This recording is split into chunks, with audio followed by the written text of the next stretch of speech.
부처님께 바람 올리셨나요? 아이고, 아까 그 축원장을 읽는데 아프신 분이 참 많으시더라고요. 부자님들이요. 이렇게 암이라든지 힘든 경우가 많으신 것 같아요. 가족분들이 많이 편찮으시고 막 그러시죠? 여러분들도 힘드시죠? 그래서 오늘은 부처님께 발언을 했지만 좀 마음이 조금은 오늘따라 무거운 느낌이 좀 들었습니다. 여러분들한테 건강이 으뜸이죠. 가정의 평화라든지 가정의 행복이라든지 여러 가지를 그것을 함께 그 복을 누리려면 내가 건강해야 정신적으로도 맑아지고 맑은 정신 상태에서 그런 행복도 누리지 않을까 싶습니다. 오늘 열심히 발언하셨어요, 여러분들요. 이렇게 오늘 진중하고 너무 무겁죠? 진중을 떠나서 더 무거운 느낌을 받아요. 그간 많이 힘드셨죠? 사는 게 힘들죠? 안 힘들면 거짓말이겠죠, 그죠? 그래서 간혹 그런 말도 하죠. 너무 세속이 힘들다 보니까 아유, 나도 모르겠다. 저기 산속에 들어가서 머리를 깎자. 이런 말씀을 가끔 하시더라고요. 그래서 저는 좀 우스갯소리로 말씀드리지만 막상 한번 들어와 보세요. 돌아보시면 속세가 편한지 이 스님 생활이 편한지 부처님 제자 생활이 편한지는 겪어봐야 알더라는 거죠. 남의 사정을 이렇다 저렇다 할 것도 아닙니다. 사실은 내가 경험하지 못한 바를 그것을 내 뜻대로 이야기한다는 것은 그건 내 생각이기 때문에 상대방에게 오히려 조금은 안 좋게 할 수도 있겠죠. 이게 생활 속에서도 있는 일인 것 같아요. 모든 것을 나의 주관으로 나의 판단으로 상대방을 그 기준으로 바라보다 보면 속상해요. 내 기준이 안 차니까. 상대방은 노력하고 열심히 한데도 불구하고 그것이 내 기준에 성이 안 차니까 마음이 불편해요. 마음이 불편하니까 어떻게 돼요? 마음속에 응어리가 생기죠. 그러니까 공양 드실 때마다 찾기도 있고 신경을 또 과로했으니까 염두성 식도염도 생기고 그러니까 눕기도 힘들고 공양 드시기도 힘들고 마음도 불편하고 그러니까 어떻게 돼요? 화병이 생기죠. 화병이 생기니까 여기저기 막 아파요. 이제 겨울 되니까 주로 뭐가 와요? 면역력이 약해지면 무슨 이렇게 몸이 아픈 곳이 굉장히 아프고 괴질처럼 아픈 데가 있잖아요. 뉴스 기사에도 나오던데 그걸 뭐라고 그러는데 무슨 주사도 맞아야 되는 거 있죠? 대상포진 같은 거. 예. 그런 것도 외운다고요? 면역력이 약해지는 거거든요. 면역이 약해진다는 것은 내 몸이 약해졌다는 거고 약해졌다는 것은 그만큼 과로했다거나 신경을 많이 쓰고 있다는 거죠. 여러분들은 면역력 좋으시죠? 감기 한 번 안 걸리고 계시죠? 부처님 제자로서 착하게 잘 사셔서 그래요. 마음이 즐거우면요. 아무리 몸이 힘들어도 부처님 카피로 그래 쑥쑥 넘어갈 때가 있어요. 그러나 이 물질로 이루어진 내 몸은 내 몸 관리도 잘해야 되지만 가끔은 좋은 것도 좀 드시고 영양제도 보충하시고 마음을 먼저 편안히 하셨으면 좋겠습니다. 여러분들 생활하는 데 있어서 화병을 가장 만드는 원인이 누굽니까? 그래서 왜 이렇게 여러분들이 무거운 마음을 갖고 이 자리에 오셨는지는 모르겠으나 도대체 원인이 누구예요? 누가 그렇게 잘못했어요? 저한테 데리고 오세요. 제가 좋은 말씀 좀 해드릴게요. 보통 그래서 이 세속에서 아주 재밌는 글을 제가 봐서 여러분께 좀 읽어드리려고 그래요. 설문조사를 했답니다. 무슨 설문조사냐? 나에게 상처를 줬고 나를 고통스럽게 만드는 사람은 과연 누구인가? 라는 설문조사를 했더니 누구예요? 여러분들은 누구예요? 나요. 본인 스스로가 나를 힘들게 보채요? 네. 힘들게 해요? 그런가요? 근데 그 나를 보채는 원인도 있겠죠. 내 스스로가 내 삶에 대해서 만족을 못하면 나를 자책하고 비난하고 그래. 그러지 마세요, 사실은. 그러면 나를 사랑하지 못하면 그 누구도 사랑할 수가 없어요. 안 그렇겠습니까? 나의 모습을 좀 용서도 해주고 때로는 잘 갈 수 있도록 용기라는 마음을 갖기도 하고 사랑으로 보듬어줘야지 나를 질책하고 자꾸 힘들게 하면 그분은 이 삶이 삶 자체가 재미가 없어질 거예요. 어쨌든 설문조사를 했더니 첫 번째는 아버지, 두 번째 어머니, 세 번째 다른 가족 순으로 높은 순위의 가족이 차지했답니다. 가족분들이 많이 힘들게 하나 봐요. 왜? 아침에 눈 뜨고 저녁에까지 주로 보는 사람은 가족이잖아요. 그래서 남들보다 더 가까운 시간에서 어릴 적부터 성장하면서 같이 하다 보니 항상 마음속에 이런 것이 있죠. 저 사람은 나의 가족이고 나의 아들이고 나의 아버지고 나의 어머니이기 때문에 남들보다는 좀 더 쉽게 대하기도 하고 좀 더 자유롭게 표출하기도 하더라는 거지요. 그러다 보니까 작은 거 하나에도 상처를 받아요. 트라우마라는 게 있죠. 한번 주전자에서 손을 대면 주전자가 펄펄거리면 무서워요. 갖다 대기가. 한번 댄 적이 있기 때문에. 그러니까 나쁜 소리를 들으면 또 어떤 소리가 들어올까? 내가 무엇을 잘못했으면 또 나에게 어떤 고통이 들어올까? 이런 괴로움도 있답니다. 그러다 보니까 첫 번째는 어머니도 아니고 아버지래요. 여러분들 거사님들은 잘 해주고 계시죠? 가족분들에게? 그 다음은 어머니래요. 맞다. 명절날 같은데 자녀가 한 30대 여자 우리 따님이 35 이렇게 넘어가면 결혼 안 하면 뭐라 그래요? TV에서 그러던데 그죠? 결혼 안 한다고 빨리 결혼하라고. 그럼 그 자녀가 가고 싶대 안 가고 싶대요 집을? 명절날만 가면 가고 싶지 않대요. 왜? 자꾸 보는 사람마다 결혼 안 하냐고 자꾸 하니까 노처녀로 있으려고. 그럴 거냐고 막 물어보니까 그게 스트레스 받는데요. 그런 것 중에 하나일까요 이런 게? 잘 모르겠으나 어쨌든 우리는 이처럼 가장 가까운 존재인 가족에게 상처를 많이 받곤 합니다. 그리고 가족 외에 여타 사람들로부터 상처 또한 받습니다. 다양한 사람들과 관계를 맺으면서 받은 크고 작은 상처들은 나의 인생에 큰 영향을 끼치곤 합니다. 그렇겠죠? 아이가 성장할 때 7살, 6살 때 이제 혼내기 시작하죠. 혼내니까 뭐예요? 그래요? 이제 아버지가 뭐만 하면 벌벌 떨어요. 그래서 벌벌 떨으니까 자녀가 아버지한테 무슨 말을 하고 싶어도 저 구석에 가서 집에서 나오지도 않아요. 방에서. 그렇게 성장하다 보면 중학교 가면 친구들 사이하고 친해질 수가 없어요. 내가 무슨 말을 하면 어떤 소리를 들었는데 하는 그런 괴로움이 있다 보니까 점점 그 사이도 멀어지고 그 아이는 홀로 방에 갇혀서 이제 성장을 하더라도 사회생활을 원만하게 하지 못하고 방에서 그냥 틀어박혀서 대학교 나오든 직장도 안 가고 컴퓨터 게임만 하고 막 방에서 안 나와요. 그런 경우가 있더라는 거죠. 그거 왜 그렇다고요? 생활하면서 나이가 그렇게 영향을 만들었는지 한번 생각해 보세요. 여러분들 행복도 중요하지만 내 가족들은 전생부터 소중한 인연들이란 말이죠. 나도 사랑을 받아야 되지만 나도 사랑을 베풀 줄 알아야 가족이 행복한 모습을 보고 내가 그 마음이 만족스러워요. 여러분들은 선물을 받는 걸 좋아하세요? 선물을 주는 걸 좋아하세요? 우리 부자님들은 주로 내가 남에게 베풀어줬을 때 그 선물을 받는 모습이 환하게 웃는지 정말 좋아하는지 그 모습을 보고 내가 만족할 거예요. 그죠? 네. 여러분들 베푸는 삶을 살고 계시잖아요. 남편이 뭐 다이아몬드 반지 하나, 다이아몬드 달린 거, 뭐 금반지 이런 거 가져도 기쁘지 않잖아요. 여러분들이 그분에게 무슨 반찬을 해주고 무슨 국을 해주고 어떻게 해줬을 때 기뻐할까 하는 그런 고민만 하시잖아요. 먼저 고민 좀 해보세요. 알았죠? 그거는 내 거가 나도 행복해야 되고 내가 만족스러워야 되고 내가 즐거워야 되는데 그렇지 못하니까 상대방을 탓한다고요. 왜 저 사람은 저렇게 하지? 나는 이렇게 해주는데 왜 이렇게 그렇게 못하지?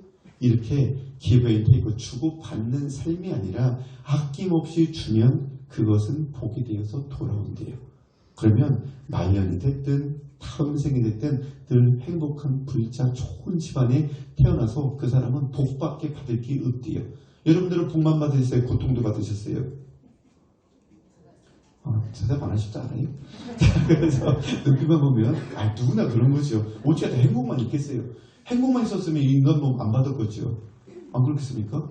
얽히고 설킨 삶은 있는 원인은 내가 이 세상에 태어났기 때문이고 내가 눈으로 보고 내 귀로 듣고 내 뇌로서 생각을 하기 때문에 어떤 판단이든 좋은 거든 나쁜 거든 내가 존재함으로써 대상이 생긴다. 부처님 말씀하세요. 내가 이 세상에 눈을 감고 귀를 막으면 보이는 것도 없고 들리는 것도 없기 때문에 마음이 즐거울 것 같죠? 즐거울 것 같아요? 모르겠네요. 그렇게 안 해봐서. 굉장히 저는 답답할 것 같아요. 처음부터 그랬으면 그런 거 없다겠는데 중간에 보고 듣고 생각하는 것이 자유로웠다가 막히고 들리지도 않고 하면 굉장히 고통스러울 것 같아요. 그래서 부처님은 이것을 코는 향을 맡아야 되고 입은 맛을 보고 이야기를 하고 귀는 듣고 그죠? 뇌는 생각을 하는 거지만 이것이 굉장히 자연스러운데 이것이 불편함이 온다는 것은 고통이래요. 그 고통은 그래서 삼중고, 사중고라는 게 그런 거예요. 자유롭지 못하기 때문에. 어쨌든 여러분들은 항상 상처를 주기도 하고 상처를 받기도 합니다. 그래서 우리가 결국에는 상처 준 그 사람을 어떻게 해야 될까요? 여러분들이 집에 가셔서 누가 나에게 상처를 줬어요. 엄마는 왜 그거밖에 안 해? 나는 이렇게 했는데 왜 난 나간 거야? 난 이렇게 살고 싶었는데 왜 엄마가 마음대로 나를 좌지우지하고 이래라 저래라 하는 거야? 그러면 마음이 어떨까요? 속상하지 않겠어요? 내가 저 자식을 어떻게 나서 길렀고 어떻게 내가 지금 먹지 않고 갔다가 투자했는데 저놈이 나한테 이 불효막심한 놈 이러지 않겠어요? 남자애가 여자친구를 데려왔어요. 데려왔더니 엄마가 최고라더니 이제 여자밖에 안 보여요. 친구밖에. 그럼 속상해 안 속상해요? 특히 아버지들은 따님이 결혼을 해서 매우 속상하다던데요. 전 딸이 없어서 모르겠으나 속상하셨나요? 그렇대요. 왜? 그 딸을 너무나 사랑하는 마음이 컸기 때문에 그 딸이 남의 집에 가서 남의 사람이 된다는 그 자체가 나를 떠난다는 생각이 있어서 마음이 매우 괴롭대요. 그래서 아이가 성장하면서 남자친구가 생기면 그렇게 밉다네요. 누가 미워요? 딸이 미운 게 아니라 그놈 내 딸이 착한 그놈이 나쁜 놈이래요. 왜 그래요? 사랑한 마음이 커서 그렇지만 내 딸이 그 사람을 만나서 더 기쁘고 행복하다면 그것이 나에겐 즐거움이 아니겠어요? 내가 언제까지 그 딸을 소유할 거예요? 소유할 수 없어요. 내 마음도 수시로 변하잖아요. 가진다는 것도 있을 수가 없어요. 내 마음도 수시로 변하기 때문에 소유할 수 없는 내 마음도 있는데 어째 딸의 마음을 내가 소유할 수 있겠습니까? 과감히 그거는 내려놔야죠. 여러분들 따님이 남자친구 데리고 오면 잘해주세요.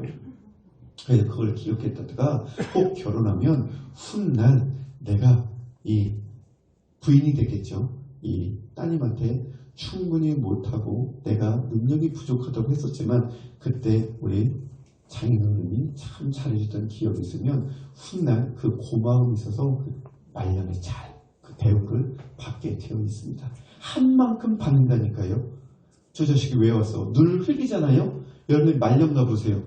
그러면 그 사위가 나를 바라보면 무시를 한다고요. 그냥 좋은 말도 안 해요. 뭐 이런 말 하면 안 좋잖아요. TV에서 그러더라는 거예요. 실제 그런 일이 벌어진다는 거예요. 이게 우리 삶에서. 그래서 나부터 잘해야 돼요. 그러니까 나를 속상하게 하고 마음 아프게 한 사람을 어떻게 대해주면 좋겠습니까? 이분은 용서를 해줘야 된대요. 용서를 하는 것이 좋은 일인 것 같아요. 그러니까 우리가 결국에는 상처를 준 그 사람을 용서해야 하는 이유가 있습니다. 용서는 언뜻 보면 그 사람에게 주는 선물 같지만 용서는 나에게 주는 선물입니다. 왜 그럴까요? 용서하지 않고 누군가를 증오한다는 것은 나를 더욱더 괴롭히기 때문입니다. 결국 내 몸이 견디지 못하는 상황까지 이르게 됩니다. 왜요? 용서하지 못하고 그 사람을 미워해보세요. 마음속에 응어리가 생기고 바라만 봐도 괴로워요. 정말 또 왔어. 저거 내가 피해. 내가 차라리 똥은 여러분들이 왜 가까이 잡는 거예요? 더러워서 그런 거죠. 지저분해서 그런 거죠. 이런 거거든요. 그러한 사람이 있으면 나에게 돌아온 것은 괴로움밖에 없기 때문에 바라만 봐도 내 마음이 화가 올라가요. 괴로워요. 괴로우면 내 스스로를 자꾸 몸도 상하게 하고 마음도 다치게 한다는 겁니다. 그러니 차라리 그것을 훌훌 털어버려야지 빨리. 똥 있으면 똥을 변기를 화장실을 봤으면 내려버려야지. 그걸 개고 있어 봐봐요. 다음에 화장실 보러 갈 때 딱 변기 뚜껑 열었더니 어떻게 돼요? 어마 이거 누가 안 내렸어 막 이러지 않아요? 그런 적 없겠죠. 근데 보통 요새 다 수세식이라 자동으로 물이 내려가요 보통. 근데 가끔 어느 집안에 가면 자동이 아니라 버튼을 눌러야 내려가는 경우가 있더라는 거죠. 거기 가서 볼일 보고 그 사람은 습관적으로 자동으로 내려가니까 그냥 나왔는데 그 집 사는 사람 딱 가보면 기겁하는 거죠. 그랬을 때 그거를 두고 볼 거예요? 빨리 내릴 거예요? 내려야 되겠죠. 그래야 내가 속 시원하잖아요. 그죠? 편안하고. 그러니 미워하는 대상이 있으면 빨리 버려버리세요. 갖고 있으면 괴로워요. 누가 가장 괴롭게 해요 지금? 자, 1번 남편, 2번 부인, 3번 아들, 4번 딸, 5번 도박. 이에 해당하는 분이 계시겠지만 어쨌든 그 분이 대상이 누가 됐든 부처님은 이렇게 말씀하십니다. 내가 그 사람을 보고 미워하는 마음이 들고 괴롭다는 것은 내가 이 세상에 존재하는 것이고 내가 존재함으로써 대상이 생긴 거고 대상이 있다는 것은 내가 언젠가는 그러한 업을 만들어놨기 때문에 내가 고통도 받는 것이니 상대방의 잘못이 아니라 나의 잘못이에요. 왜 태어나세요 여러분들이요? 왜 태어나신 거예요 여러분들? 부모님이 낳아서 그냥 태어난 거예요? 아닙니다. 여러분들이 이 시절에 고통을 받고 괴로움을 받아야 되기 때문에 여러분들이 업을 만들어놓은 그 원인이 있어서 그 결과로서 태어난 거예요. 부모님도 선택하게 되어 있어요. 여러분들이. 지금부터 효도하고 남들에게 잘해주고 늘 베풀어줘봐요. 다음 생에 좋은 부모님 아래서 딱 태어나게 되어 있어요. 근데 자꾸 자녀를 힘들게 하고 부모님께 불효하고 해봐봐요. 다음 생에 태어나면 내가 사랑받지 못하는 가정에 태어나고 주변 사람들은 나를 시기하고 질투하는 그 환경에 처하게 된다는 거죠. 누가 선택했다고요? 내가. 인생은 누가 선택한다고요? 내가. 결혼 누가 선택한 거예요? 여러분들이. 자녀는 왜 낳았어요? 여러분들이. 안 그렇습니까? 여러분들이 그 남편을 만났기 때문에 그 자녀를 둔 거죠. 다른 남편이었으면 다른 자녀가 왔겠죠. 그러니까 모든 인생의 선택은 비유 말하자면 그 하나를 보면 모든 순간도 지금도 그래요. 스님이 말씀드리면 이 얘기가 맞을까? 부처님 말씀 그렇다는데 어떻게 살까? 이런 고민을 한다고요. 그 결과는 여러분들이 선택하게 되어 있어요. 소를 갈증 난다고 그 소를 아무리 우물가 데려가서 야 소야 이 물을 마시면 너 갈증이 해소되니까 빨리 먹어. 그런데 그 소가 안 마시면 그만이에요. 안 마시면 갈증이 해소되겠습니까? 안 되는 거고 자기가 말을 들어서 마시면 갈증이 해소가 된다는 거죠. 그래서 부처님 법은 어떻다고요? 인연이 돼서 온 사람 막지 않고 부처님과 인연이 다 돼서 떠나가는 사람 잡지 않는 것이 순리, 인과 법이라고 그러십니다. 부처님께서 2600년 전 대반열반 드실 때 곽시쌍부란 이야기가 있죠. 부처님 관과 곽이 우리 가섭존자가 올 때까지 관이 닫히지 않았죠. 두 발을 내미셨죠. 그래서 가섭존자가 오시자 그 두 발을 다시 관으로 들어가셔서 관이 덮여서 그 다비식이 열린 경우가 있어요. 그래서 부처님께서 우리 가섭존자에게 영종을 말씀하셨겠죠. 제자야 슬퍼하지 말거라. 이 대성자 부처님도 육신의 인연이 닿으면 이 세상을 자연스럽게 떠나는 것이다. 인간법은 그러하대요. 자연스러운 것이 순리예요. 그래서 부처님은 행복의 씨앗을 심으면 행복이 오고 불행의 씨앗을 심으면 불행이 온대요. 그건 여러분들 힘드셨잖아요. 한 가정의 아드님, 따님으로 태어나서 사랑받은 경우도 있고 또 혼난 경우도 있겠지만 그러한 정을 받고 살다가 이제 홀로 떠나왔죠. 가정을 두게 되죠. 남편을 만나고 부인을 만나고 그러다 보니까 한평생을 잘해주겠다고 약속한 그 배우자가 훗날 1년이 가고 2년이 가다 보니까 섭섭하게 하고 고통을 주고 괴로움을 줘요. 그래서 저 사람하고 더 이상 살지 못하겠는데 하는 고통이 있다가도 이제 자녀가 생기니 내가 그 자녀를 보는 행복으로 좀 더 견뎌야지 하다 보니 이제는 미운정 고운정이 들어서 60대가 되고 70대가 되더라는 거죠. 그래서 이 생을 살아오며 자녀를 키우는데 너무 노력하셨고 또 남편의 비유를 맞춘다고 또 애쓰셨고 또 부인 잘 되라고 여러 가지 신경만 쓰신 여러분들입니다. 사실은 이제는 그간 고통으로 살아오셨으면 남은 여생은 행복해야 될 거 아니에요. 여러분들 드라마가 재미있는 인기 있는 드라마가 해피엔딩이에요? 새드엔딩, 불행의 엔딩이에요? 어느 쪽이 인기가 많던가요? 새 속에서 보면 왜요? 내 삶도 그렇게 행복했으면 좋겠다는 감정의 마음을 그 드라마에다 딱 넣거든요. 그러니까 그 모습으로 바라보니까 여주인공이 슬픔을 당하면 같이 슬퍼요. 내 꽃 꼭 내 상 같거든요. 박복한 것 같기도 하고 슬픈 것 같기도 하고 시댁에 갔더니 자꾸 시댁 식구들이 미워해요.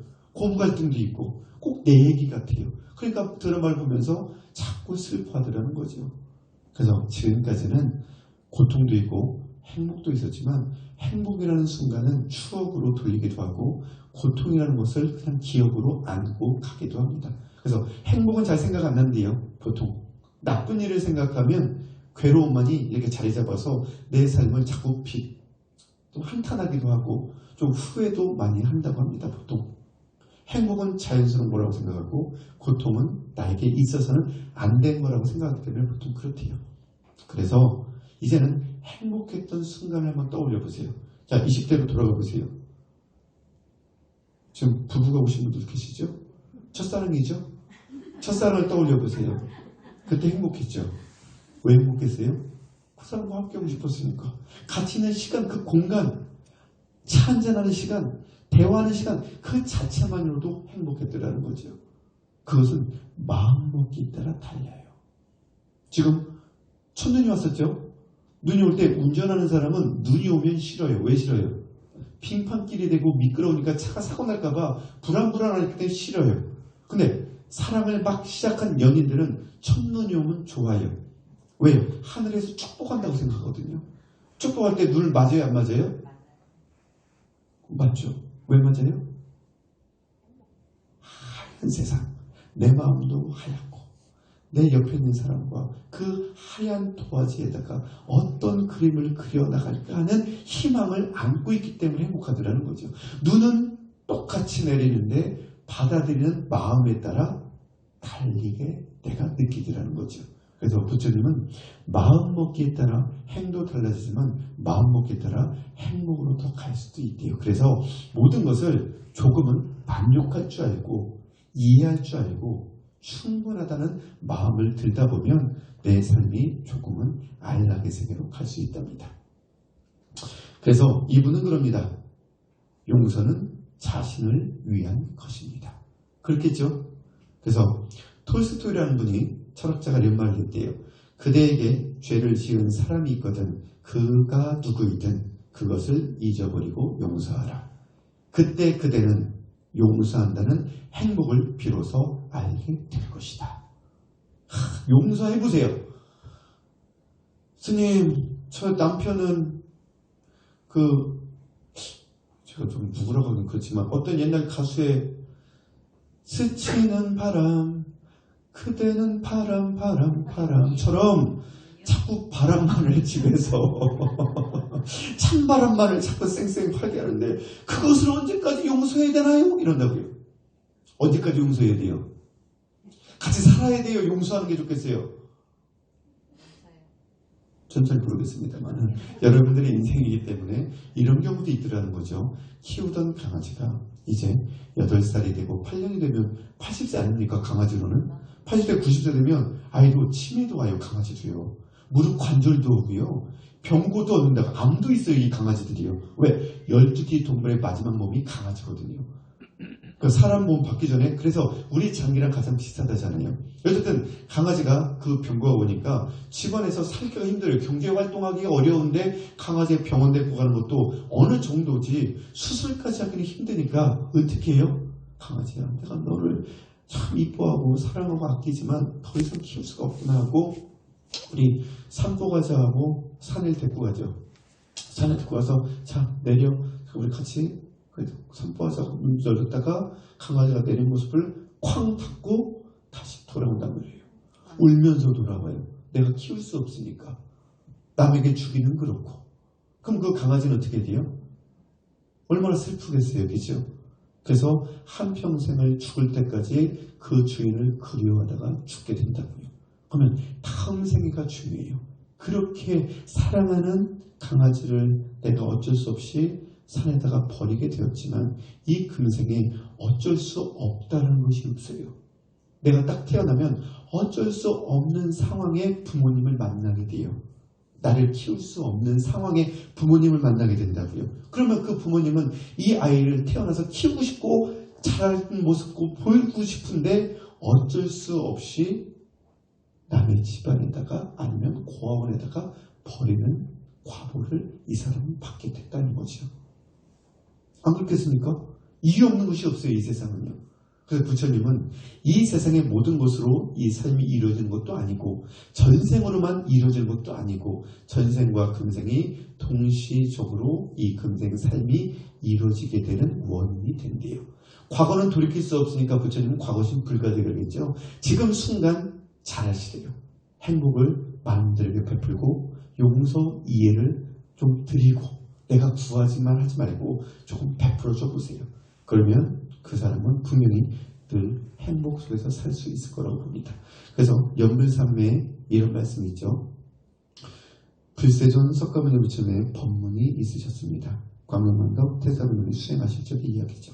금강경 읽고 석가모니를 연불하는 시간에 불세존 석가모니 부처님은 아무런 말씀이 없어 산매 속에서 앉아 계셨다. 죄송한 마음이 생겨 참회도 했는데 그래도 아무 말씀 없으셨다. 아마도 광명만덕 태사부님께서 불세존 석가모니 부처님께 조금은 죄송한 무엇던 것을 하지 않으셨을까 싶습니다. 그러니까 죄송한 마음이 들어서 참회를 하셨다고 하겠죠. 그래서 이렇게 말씀을 올립니다. 저는 지금 죽을 만큼 많이 힘든데 불세존님께서 이러시면 더 기가 죽어 힘들어할 것입니다. 불세존님께서 말씀하셨다. 죄송하다는 말보다 실천이 우선이니라. 따지는 습관은 매우 나쁜 것이고 미워하는 마음이 생길 때 괴로움은 더 클 것이니라. 내가 있으므로 대상도 생긴 것이니라. 모두 다 접어라. 무상함을 깨우쳐 탐욕, 애욕에서 벗어나거라. 나쁜 것을 알면서 버리지 않는 것은 더 나쁜 것이니라. 번뇌망상은 쓰레기 같은 것이니 빨리 버릴수록 좋은 것이니라. 불세존님, 그 말씀 명심하겠습니다. 저라고 물러나왔다. 이게 부처님 말씀이에요. 자, 나쁜 것을 알면서 버리지 않는 것은 더 나쁜 것이래요. 우리 신도님들은 무엇이 좋고 무엇이 나쁜 것을 알고 계시죠? 화내는 거 좋은 거예요? 안 좋은 거예요? 좋은 거예요? 나쁜 거죠? 욕심내는 마음 좋은 거예요? 나쁜 거예요? 나쁜 거죠. 어리석은 생각하는 거 좋은 거예요? 나쁜 거예요? 나쁨에도 불구하고 내가 나를 슬프게 하고 고통을 준 사람을 보면 나도 모르게 이 세 가지를 동시적으로 그분에게 쏴붙입니다. 그래서 부처님이 이러한 마음을 세 가지 독이라 해서 삼독심이라고 그러셨죠. 그래서 이 삼독심을 바탕에 해서 몸과 입과 생각으로 죄업을 짓게 되어 있대요. 그러니 이 마음 자체를 비우시래요. 모든 것은 내가 있으므로 대상이 있는 것이고 미워한 마음이 들면 내가 더 괴로워질 뿐이래요. 그러니 앞에 있는 행원스님을 보면 미워한 마음이 있으면 돼야 안 돼요? 집에 가서 남편을 바라보면 미워하는 마음이 있으면 돼야 안 돼요? 대답 안 하시면 미워하시겠다는 거죠. 미워하시면 어떻게 된다고요? 이러한 번뇌 망상은 쓰레기 같은 것이니 빨리 버리면 버릴수록 좋은 것인데 내 생각 속에 마음 속에 이 쓰레기를 담아두고 있으면 좋은 것을 담을 수가 없어요. 부처님이 지혜를 주시거나 복을 주시더라도 쓰레기가 가득 차 있는데 어찌 그 안에 들어갈 수가 있겠습니까? 그래서 부처님 마음을 비우시되잖아요. 법화경에는 이 마음을 허공같이 비우고 많은 분들에게 복을 베풀면 우주와 같은 마음을 얻게 되고 결국은 부처님의 마음의 자리를 얻게 되신대요. 그래서 부처님 마음은 우주와 같은 마음이라 그렇게 표현하시는 거예요. 비워야 돼요. 뭘 비워야 돼요? 나쁜 마음. 마음을 비우면 아무 생각 없는 거고요. 좋은 마음은 자리 잡고 있고요. 나쁜 마음을 자꾸 버리시라고요. 안 그렇습니까? 여러분들 눈빛만 보면 여러분들의 스님 마음을 알아요. 부처님은 더 잘하시죠. 태사부님 우리 부처님 되실 때 시험 보시는 거 몰라요? 마음속에 그 사람이 무슨 생각을 하는지 직업이 무엇인지 현재 어떻게 사는지 다 아신다고요. 행원스님은 여러분을 바라보면 그래서 부처님 어떻게 되겠습니까? 그래도 어느 정도는 마음이 불편한지 좋은지 상태는 제가 좀 알아봐요. 여러분들은 지금 상태는 피곤하신 상태죠. 새벽까지 오셔가지고 부처님 공부도 하시고 막 여기 지금 따끈따끈하니까 이제 졸리기도 하죠. 그러죠? 그래서 그래요. 일단 좋은 마음 드세요. 하나만 더 해드리면 모든 것은 마음가짐에 따라 이루어진다. 사악한 마음으로 말을 하거나 행동을 한다면 괴로움이 그 사람을 따라다니게 된다. 반대로 깨끗한 마음으로 말을 하거나 행동을 한다면 행복과 보람이 그 사람을 따라다닐 것이다. 부처님 말씀 중입니다. 사악한 마음은 나에게 괴로움만 오게 되고 반대로 깨끗한 마음은 행복과 보람이 돌아오게 된대요. 해보세요. 이제 들어가서 나를 속상한 사람이 있어도 그냥 딱 한번 모른 척 하는 거예요. 이 세상 내가 지금 꿈꾸고 있다고 생각하세요. 그럴 때는. 알았죠? 꿈꾸고 있다고 생각하고 꿈에서 할 수 있어요? 없어요? 진짜 아리따운 여인이 있어요. 내가 20대예요. 그럼 그 사람과 사귀고 싶어요. 커피 한잔 합시다. 할 수 있어요? 없어요? 꿈에서. 꿈에서도 못 하세요? 현실에서 하신 분은 지금 행복하실 것이고 못하신 분은 후회가 있을 건데요. 꿈에서는 깨면 현실이기 때문에 아무리 부끄러움, 괴로움 그거 없어요. 꿈에서는 하고 깨면 되잖아요. 끝이잖아요. 그러는 거예요, 여러분들. 내가 이렇게 하면 어떤 반응이 있을까 이런 고민하지 마시잖아요, 부처님께서. 일단 하고 좋은 쪽으로 해보고 상대 반응에 따라 거기에 맞춰서 하면 될 것인데 우리는 이런 생각을 해요. 내 딸에게 한 번도 얘기 안 했었는데 갑자기 가서 얘기하면 이 딸이 아빠를 뭘로 볼까 어떻게 될지 왜 아빠가 왜 그럴까 그런 고민도 하실 때가 있대요. 근데 해보는 거예요. 그간 내가 딸아 우리 딸한테 챙겨준 적도 없고 딸이 힘들 때 어떠한 대화도 없었는데 이제 아빠는 그렇게 살고 싶지 않다. 딸이 좀 행복했으면 좋겠으니까 아빠가 인생을 살아온 것이 전부는 아니겠지만 우리 딸과 이제는 조금 더 공유하면서 좀 행복하게 살겠구나. 가끔 우리 맛있도 먹으러 가자. 한번 해보세요. 안 해보셨죠? 안 해보시니까 어떻게 돼요? 그런 결과로서 안 해봤으면 서로 바라보면 그냥 잘 살겠지.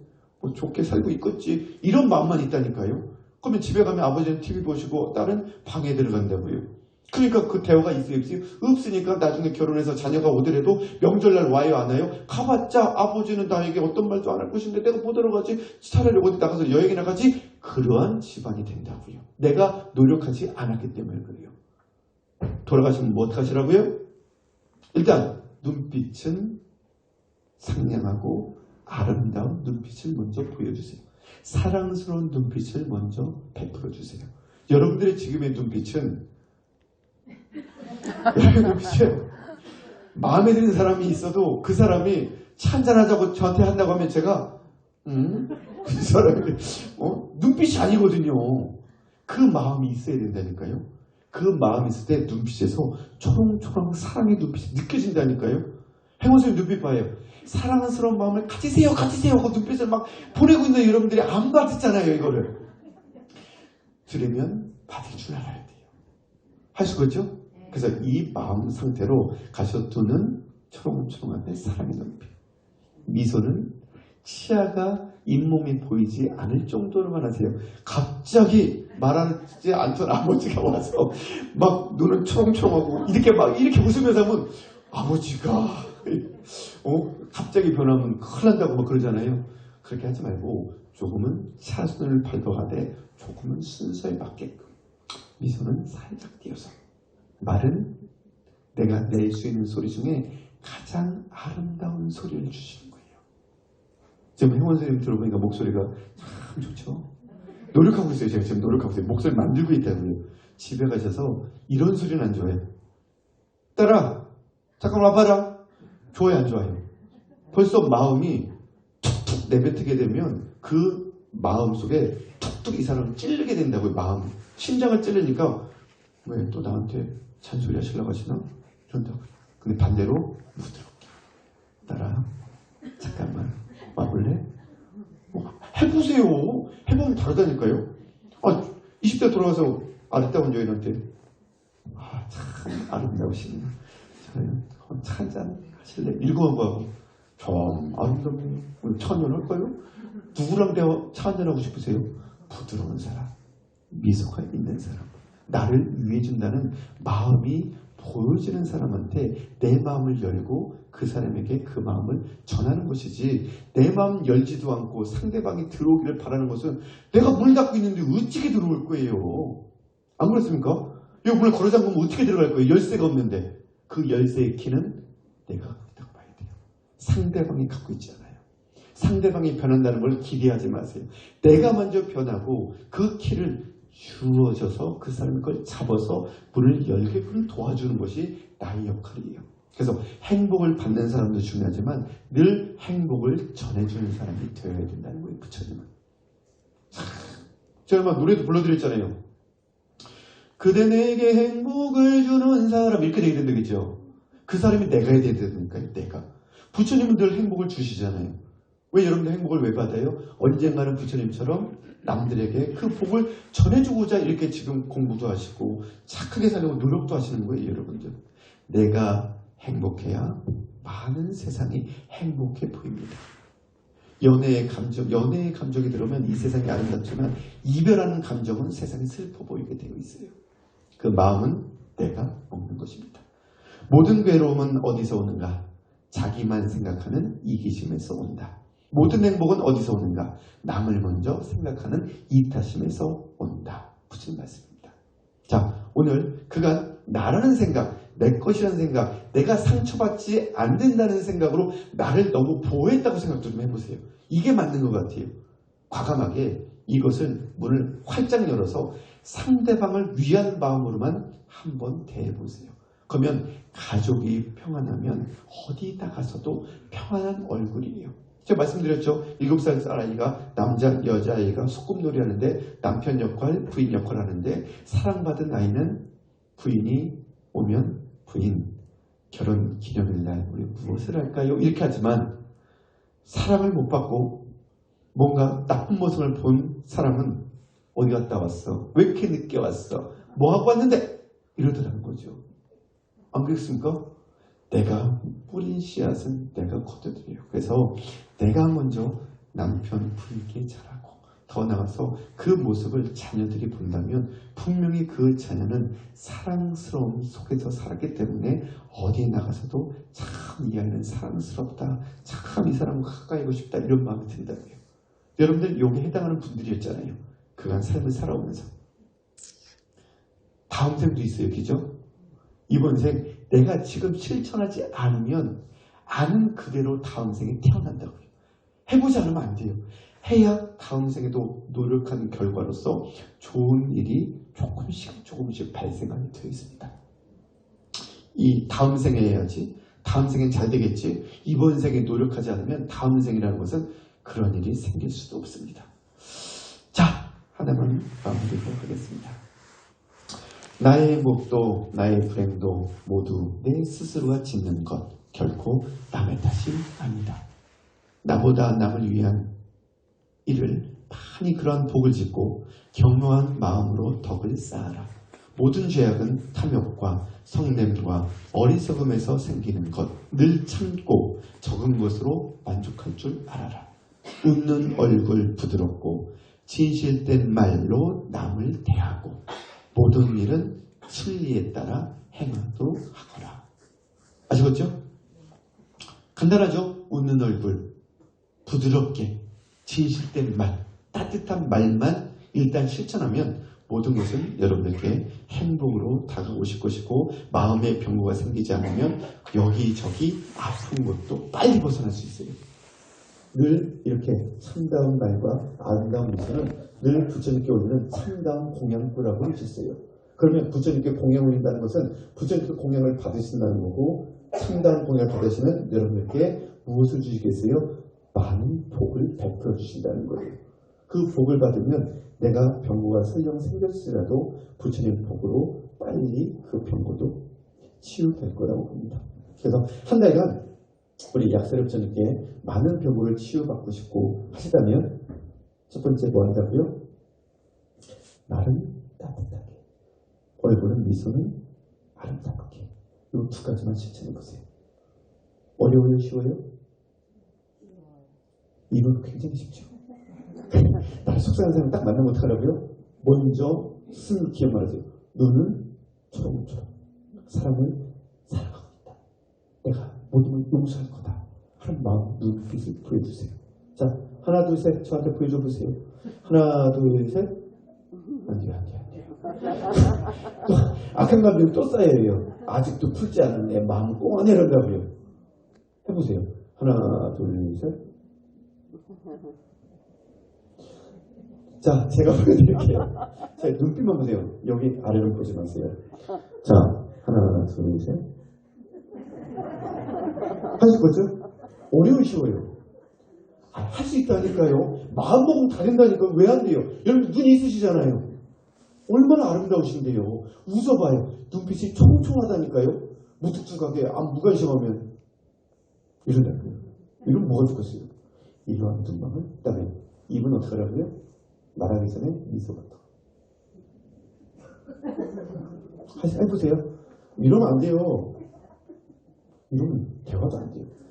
눈과 입 잘 관리하셔서 오늘 집에 들어가셔서 나를 첫 번째 괴롭게 하는 그 첫 대상을 바라보고 내가 미안했다 먼저 생각해요.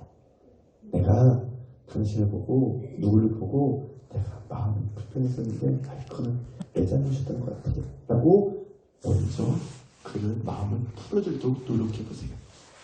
아셨죠? 내가 잘못 안 했을지언정 내가 있음으로 그 모습을 보게 된다는 거 있잖아요. 그래서 그것을 풀려면 내가 그냥 용서하고 포용해야 돼요. 그러려면 내가 그 사람을 풀어줘야 돼요. 내가 미안하다. 내가 잘못했다. 아유, 내가 미안해요. 내가 잘못했어. 아유, 그래. 내가 잘했었는데 내가 그때 마음을 잘못 먹었네. 이렇게 한번 실천해보세요. 아시겠죠? 네. 몰라? 12분밖에 대답 안 하시는데 속상하게 하시는 분이 없어서 그렇죠? 네, 그럼 됐어요. 나타날 거예요. 전생에 맺은 인연이 있어서 인간문 받은 거거든요. 그때 잘하시. 알죠? 모든 것은 쉽지만 하여튼 어려울 때는 더 어렵게 느껴지니까 그때 잘하시면 돼요. 자, 오늘은 여기 마치고 하고 다음 또 우리 약사 제일날